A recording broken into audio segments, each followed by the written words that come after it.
Hello, everyone, and welcome to another edition of the Two World Podcast. I'm one of your co-hosts, Jacob, and I have with me my other co-host, who is... I am Barney. And today, Barney and I have the pleasure of interviewing author Jennifer Deibel. Jennifer has written 4 books, with a 5th book coming out soon in the genre of Christian historical fiction. She's also the winner of the KIP Award for historical romance, and she has lived for nearly a decade in both Ireland and Austria, but now lives in Arizona with her husband and 3 children. So, Jennifer, welcome to the podcast. Thank you so much for having me. I'm excited to be here. Wonderful. It's our pleasure. I'd like to turn things over to Barney to get us started with our first question. Yeah, I noticed that reading through some of your books and also what you've written on your own website, that the concept of home is a really interesting theme that runs throughout the books, either a character starting a new home, or a character who even seems to not have a real home that she can call her own until much later in the book. And we were thinking, how is it for you that you define this idea of home? And how does your definition of it, influence your characters, and then the narratives that you create around that in your books? That's a good question. So home was kind of a concept that I never had really put that much thought into until my husband and I lived overseas for that period of time. And we found whenever we were in our overseas home, we were kind of longing for things back in America. And then when we would come visit America or move to a different country, we were kind of longing for the other home that we had just left. And so I was like, well, if every place and no place feels like home, what does that mean? And where I kind of finally landed is, as a follower of Jesus, my home is wherever he calls me to be. And ultimately, my home is with him in heaven. But until that time, my home is where he has me be in that present moment, sort of that bloom where you're planted mentality. And so my characters, I put them through all of that kind of horrific trauma of losing home or searching for home, because I do think it is a feeling that we can all relate to, whether you've lived in the same house on the same street your whole life or lived a kind of nomadic lifestyle like myself. We all are searching for that place of true belonging. And so it lends kind of an authentic connection between character and reader, I think, because it's something that we've all sort of dealt with at some point.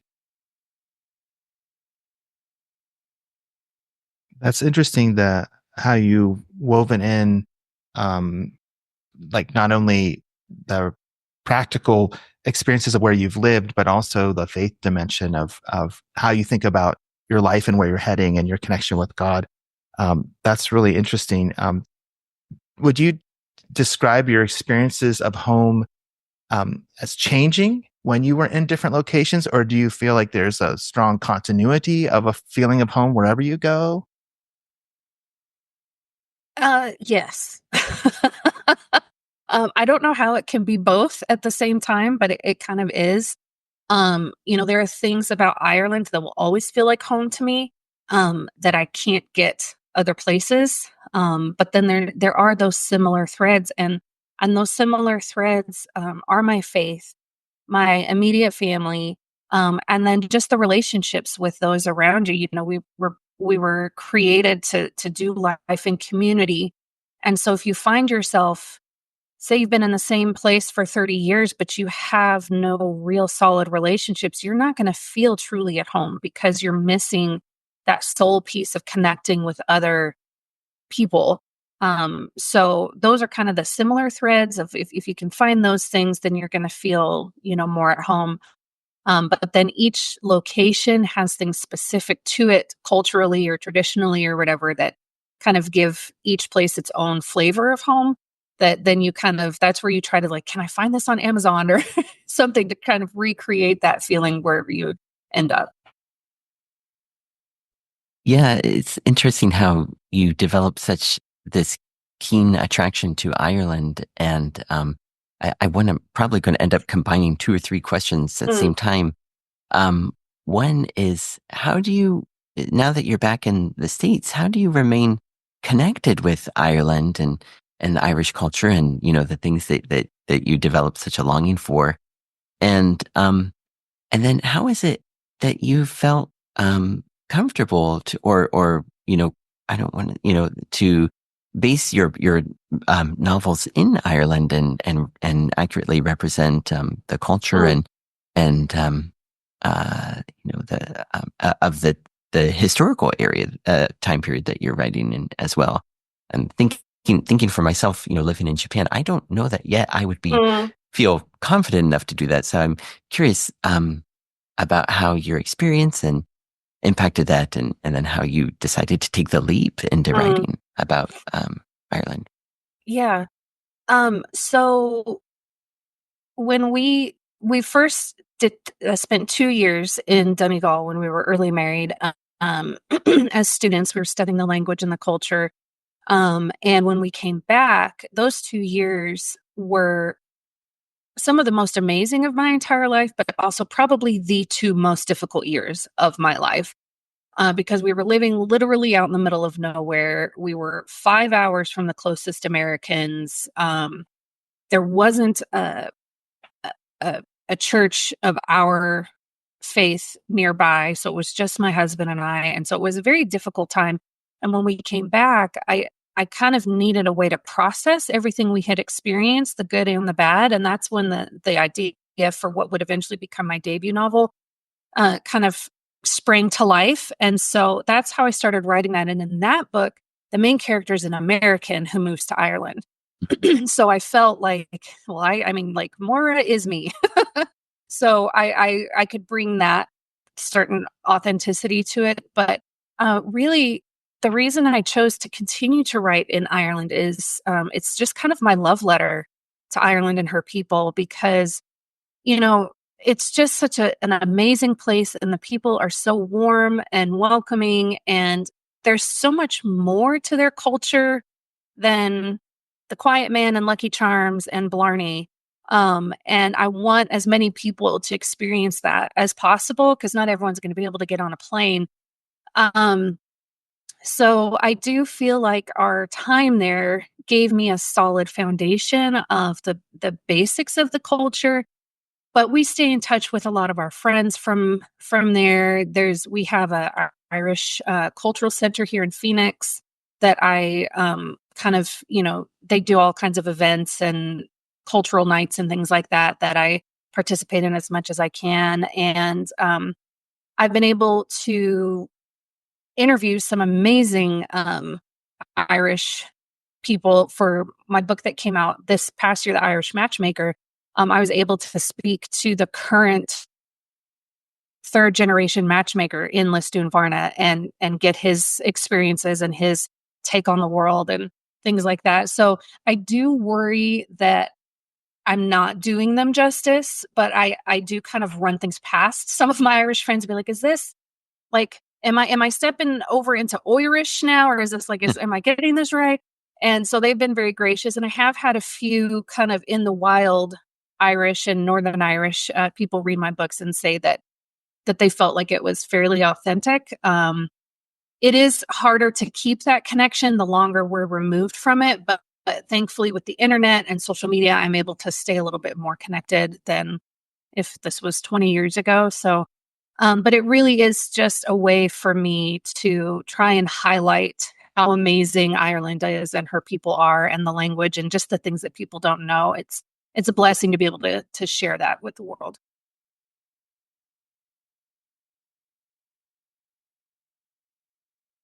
That's interesting because it's like a gift that keeps giving. Like you have this experience, and now you're continue to unpack it in new ways with each new book, and discover new things as you're doing research or preparing for new books. Is that kind of continuing to delight you as you learn more about Ireland? Do you feel like it's just going to be pretty much a lifelong journey of discovery in a way with this culture? For sure. I mean, I think you could write a book a day about Ireland and not uncover everything that happened. They have such a rich, storied history, and there's so many layers to everything of the millennia that they've been around. And so there's always something new to discover. And so it is delightful, but at the same time, it's kind of like pouring lemon juice in a paper cut sometimes. Like, oh my gosh, like Ballymacool House, that where one of my books is set. I didn't know that existed, but it was like 20 minutes away from where we lived. I was like, how did we not know this was here? Like, I could have gone there and like walked in it and all these kind of things. So sometimes it's kind of like, well, phooey. That would be fun to see. So I have my list of, if we ever get to go back, list of all these places that I want to go set foot on. So, but yeah, it's an endless well of stories and fun little nuggets of history. That's wonderful. I kind of wanted to return to something that we had asked just a little earlier about the sense of home. And I wanted to ask about the people that you met when you were in Ireland and the role of the welcome or hospitality that they showed you in helping you feel connected. Was that an important part of your journey there? Do you think that really set the tone for how you experienced the culture? And if so, how does that inform how you try to be a host now when people come into your context, I mean, absolutely. Especially so our first 2 years, it was just my husband and I, we were up in County Donegal. We came back, he went to grad school, and then we had a chance to go back with a travel company. And so at that point we were living in Galway. Our daughters were there. They were little, they were kind of preschool age. And then eventually we had our son. And so the relationships that we built, even through our children, were really the cornerstone for, I think, being able to really thrive there. And one of the things I admire most and miss most about Ireland is that for them, relationships are really what's the most important. Like once you're friends with someone, it's almost rude to call or text before you pop over. Like what do you like? Like just come over. So, and if you happen to pop over and they're getting ready to walk out the door, unless it's something really like unrepeatable, they'll be like, oh, sure, it's grand, I'll do it later. And then they come in and they put the kettle on and you have a chat for a couple of hours. And it's just, relationships really are the foundation of everything. We had neighbors that would bring us vegetables from their garden or invite us in for tea when we would go, just for a walk or anything like that. And so that really, as an extrovert, especially for me, that really blessed my soul. Because without that, I think I would have really struggled. And so we have tried to bring that sort of idea back with us. It gets harder the longer we're here. We're in urban America where everyone's like closing the garage door before they even get out of their car. So it's a little bit harder to kind of foster those connections. But at the connections we have, we try to be, as generous with our time and energy and friendship as we possibly can. But that absolutely was life-changing for us after our time there. Wow. Yeah, that's wonderful. Are any of the characters... Oh, Barney, please, go ahead. Oh, no, actually, I'm curious about what you were just going to ask. No, I was just going to ask if the warmth and hospitality that you experienced has been infused into a number of your characters, and are some of your characters based off of those experiences that you had directly or... For sure.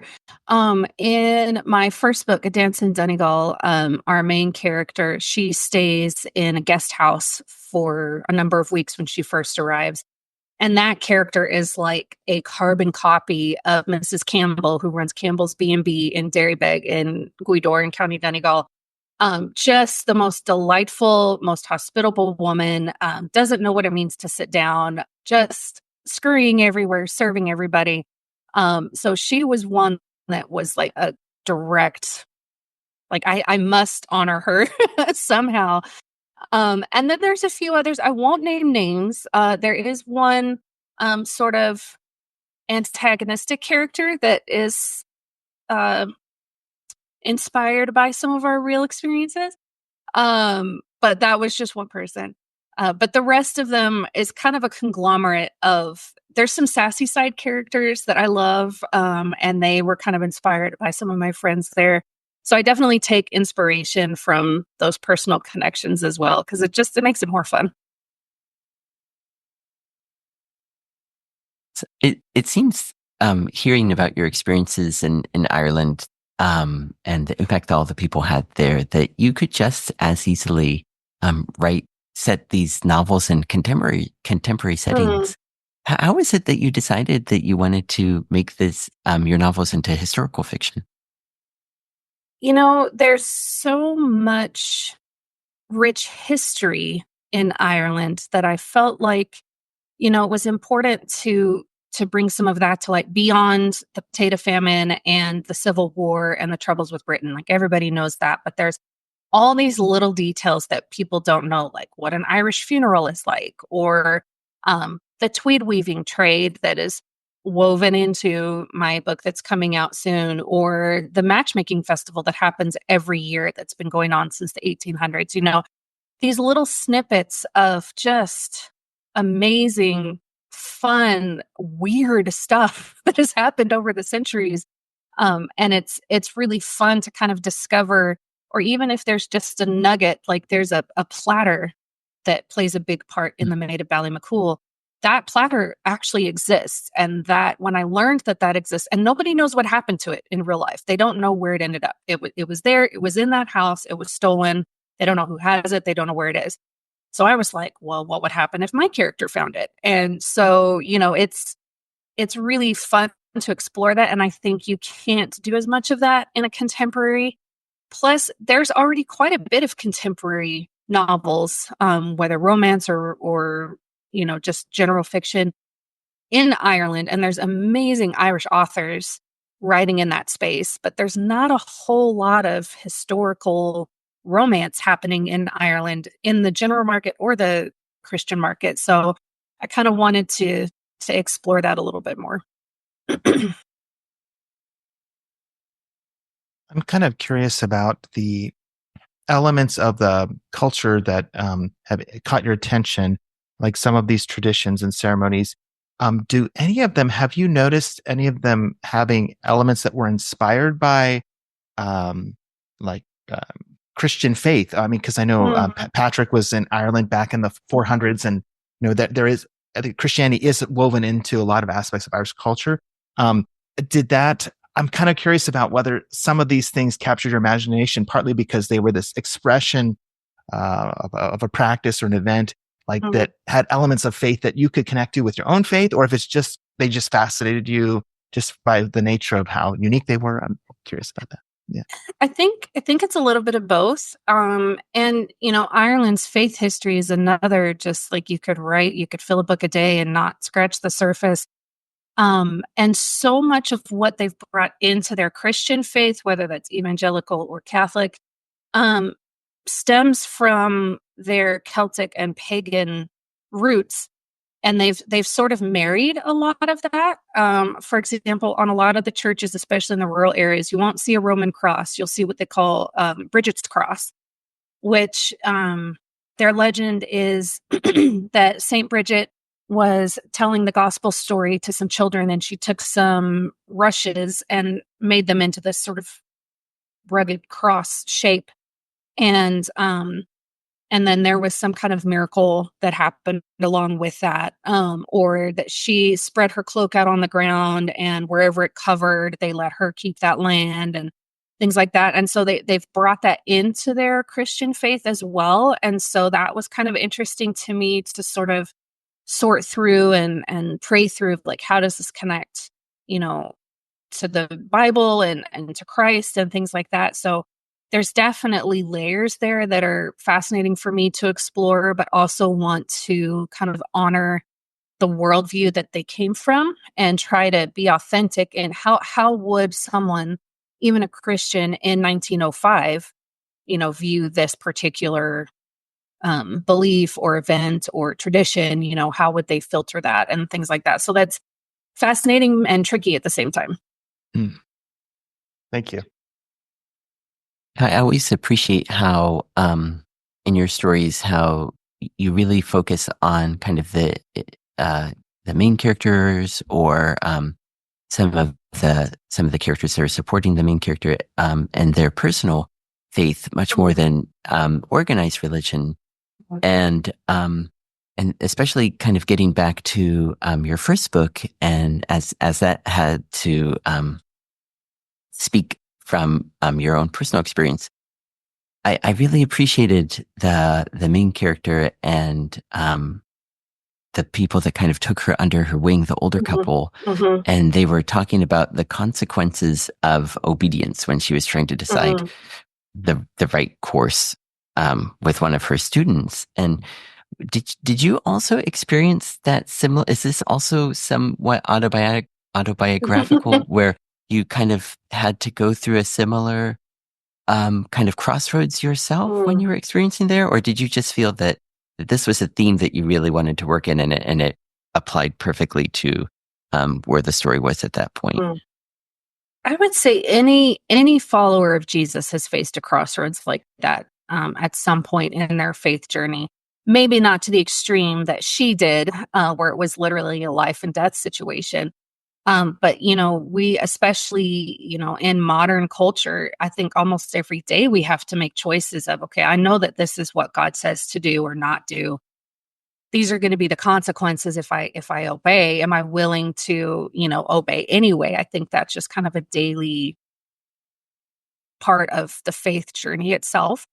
The funny thing with each of my books is there's always a theme and sort of a main lesson that runs through all of them. I do not set out and plan that in. Usually it kind of reveals itself partway through the story. And that's what happened with Maura.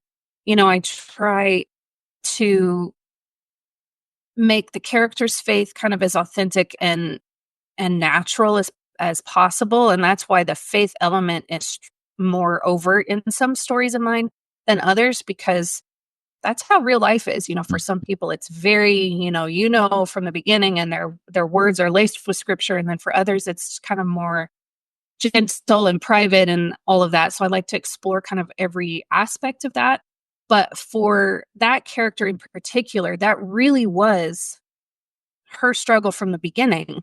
When she was first called to go to Ireland, she didn't want to because it was going to be uncomfortable. So from page one, that's her conflict, her internal conflict. That's the whole story.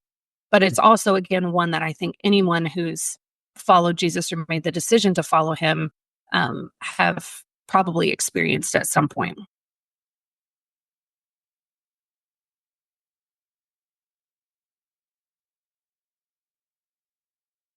We also want to give some focus and attention to your upcoming book. And so I'm wondering if you would be willing to highlight a bit from The Heart of the Glen, which is due to come out on January 21st, 2025. Maybe some major parts of the book that would be helpful for our listeners and viewers to hear about as they consider jumping out into this book. Sure. So I just got my author copies a few days ago, so I'm very excited. So here she is. She's so pretty. So Heart of the Glen takes us back to County Donegal in 1912. And it follows the story of Saoirse, who has just moved to Donegal. Her family all were killed in a tragic accident. She's the only one left. And so she flees to try to get a new start. And when she arrives at her new job, there's no one at the castle where she's supposed to be the head maid. And she finds out that the Lord has died. His title has died with him, and his wife has fled to Australia. So she's literally left in the wilds of Donegal, nowhere to go, no way to get anywhere. So she just starts walking, and she ends up getting picked up by a woman named Eileen McCready, who by this point, it's late at night. It's pitch black. She's like, what are you going to do? Like, go sleep with the sheep? No, come sleep in our barn. We'll talk to my brother tomorrow. We'll figure things out. Her brother Owen runs the family farm, and he also is a cottage tweed weaver. So he has a shed behind their house where he weaves tweed for the famous Donegal Tweed Company. And while they're on their way, he is injured by bandits who are coming trying to steal his sheep. And his sister is bringing back news that they have just received their biggest order yet from the tweed factory, and he's unable to weave. And so that's kind of where things really get hairy and crazy. And this story is, I can't say favorite because it's kind of like picking kids, but this story is very special to my heart because as I was writing it, about, I don't know, a third of the way through, I realized this is a Gideon story. And Gideon was the favorite sermon of mine that my dad preached when I was a kid. And so I was able to take the main points of his sermon and weave it, no pun intended, into the characters' experiences. And so that was really special for me and kind of a special way to honor his legacy of faith in our family and his community and things like that. So that was kind of really near and dear to my heart. So anyone who has struggled with feeling like God's plans seem weird or sometimes downright stupid and they just don't make sense, and like, why would I do this? That what are you doing? If you've ever felt that way, this book is for you because these characters go through the exact same thing. I don't know if this is asking you to give away anything, but I noticed you mentioned that this book is set a little bit earlier than some of your other books. And I know that in at least two of your books, you found a way to kind of connect the characters. Like there was a little cameo in The Maid of Ballymacaul. Is there any chance that there are any cameos in the upcoming book? And then in future books, are you trying to, do you hope, if it works out, to like kind of start building kind of a sense of community with these characters? Or is each character that you've established so far kind of just, we imagine them going in the direction they're going in? I think it would be fun to kind of have them all cross paths at some point. I do have an idea for readers have asked for a follow-up story with the two younger side characters from A Dance in Donegal with Sinead and Ajach. I do have an idea for that story. In Heart of the Glen, I mention Ballyman, which is the fictional village where A Dance in Donegal takes place and near where Ballymacool takes place. Heart of the Glen is also in that same general area. It's probably, if you were to drive it, maybe 10 minutes away from Ballymacool. I don't think I worked in any of the same characters just because this was about 10 years before A Dance in Donegal. So I may have, did I bring Colum into it? I may have mentioned Colum, who is the Master Thatcher in A Dance in Donegal. He's the older gentleman that takes more under his wing. But yeah, I definitely tried to like geographically make that connection for anyone who's read all of the books. So that's always fun for me is I try to work in some connection to the other stories. And then I also try to work in a nod to Lord of the Rings somewhere.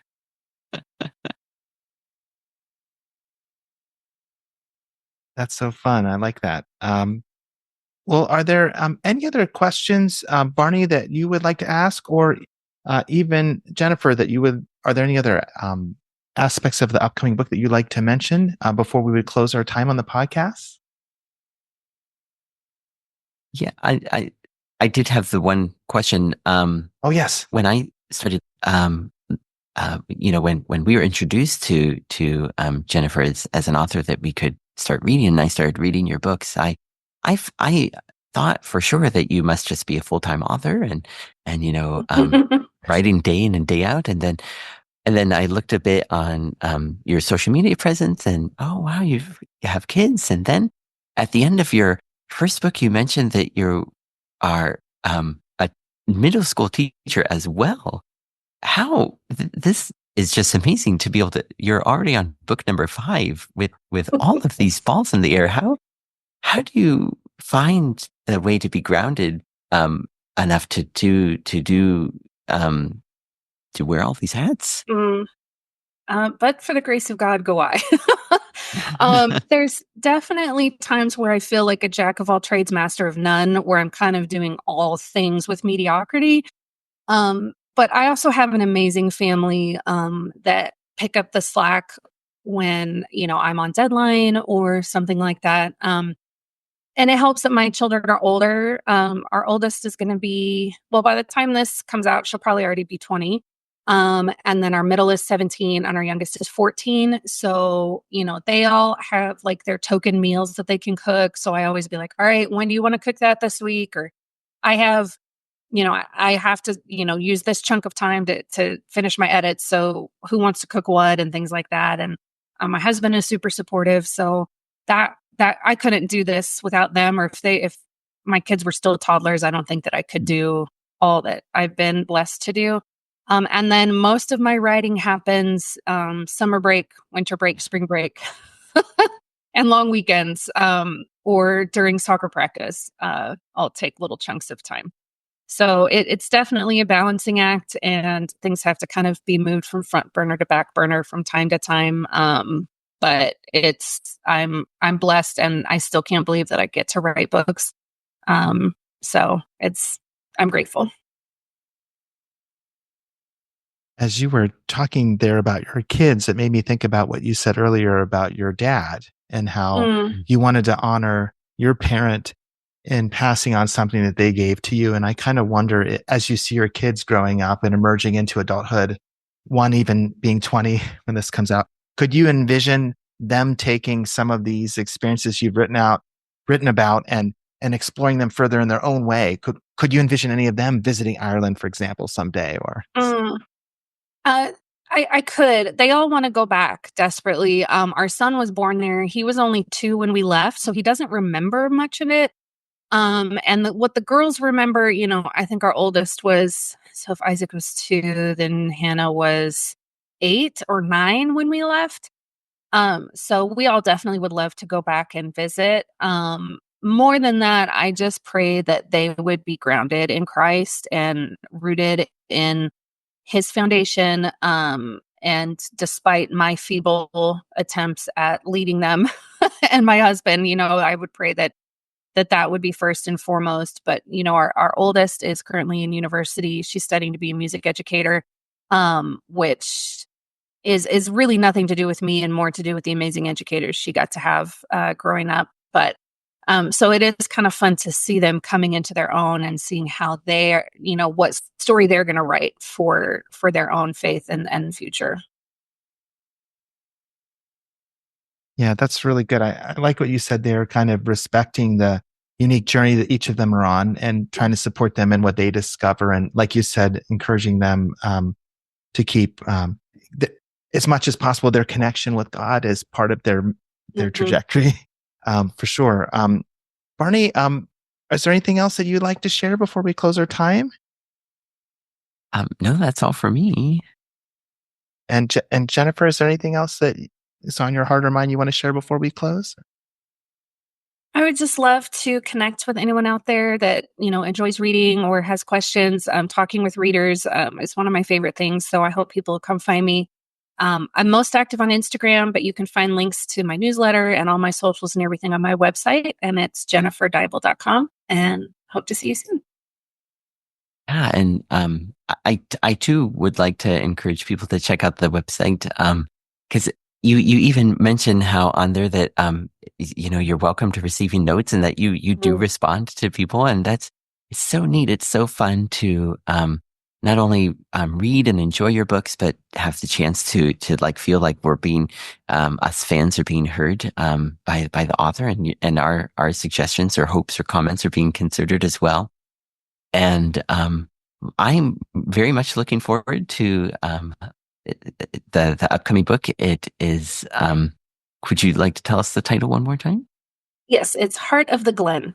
Heart of the Glen. It is with a very, very charming character on the front cover. And and so we hope that you, our listeners, and those of you watching along, enjoyed our time together today as much as we did. And we'll be sure to keep your eye open for any of the books that Jennifer has out now, and anticipate the one that's coming up. And hopefully we'll be able to chat with Jennifer again in the future as we look forward to what other stories are headed our way. And so for the Two World podcast with Jacob and our special guest today, Jennifer Deibel, I am Barney, and we will see you all again next time.